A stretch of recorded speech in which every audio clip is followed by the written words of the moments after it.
On a much more somber note, it should have been a vacation to remember, and it is, but for all the wrong reasons. Lisa Guerrero on a family's quest to make a popular vacation pastime safer after their 13-year-old daughter was killed.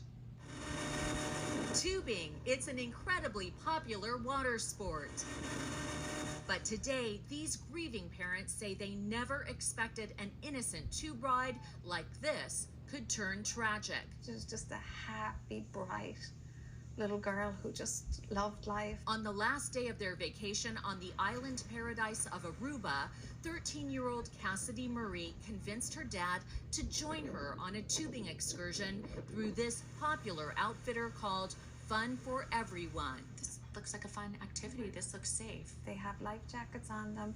They're both strong swimmers, and she's with her dad.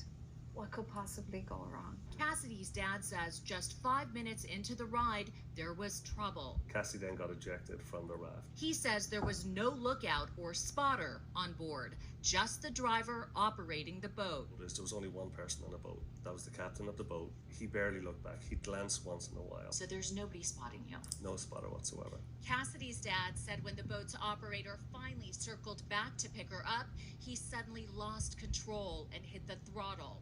He says the boat slammed into Cassidy and she was struck by the spinning propeller. What I witnessed, no parent should witness to see the way their child was. Cassidy's father and the boat driver managed to get her here to the beach, where 2 doctors, also on vacation, tried desperately to save her.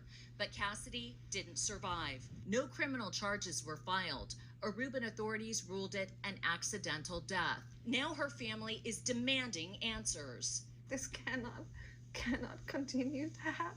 They say in a Zoom interview, Aruba's prime minister promised them that they would create a task force to implement safety changes. I would really like to know where the government is at in this task force. The prime minister promised me that she would do this. Cassidy's name can't be associated with the word tragedy for the rest of our lives. What would you say to them today if you could? Putting a spotter on a boat doesn't seem like a hard thing to do, does it? So we flew 2,000 miles to Aruba's blissful beaches to see for ourselves if any changes have been made since Cassidy's death. There's no spotter on that boat, just the driver. We sent 2 producers back to Fun for Everyone, the same outfit that took Cassidy out into the Caribbean. We've got a reservation to do some tubing. They operate out of this beachfront hut on Aruba's famous sun-drenched Palm Beach. Good. Our producer did get a life jacket, but there was no safety briefing,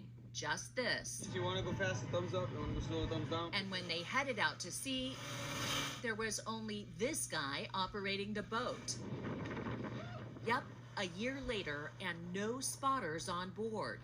A spotter on that boat, another employee on that boat, would have saved Cassidy's life. Our producer's ride ended without incident. I'm wondering if you're operating a safe environment here. Yes. Back on shore, I tried to speak to this manager. You didn't have spotters, you didn't give safety briefings, and a 13-year-old girl died here last year. He walked away. There's never an excuse to not have a spotter on a boat. If they don't have the personnel for a spotter, then they shouldn't take the voyage. Today, Cassidy's parents are determined to honor her memory. We can't bring Cassidy back, but we can prevent others from going through the pain.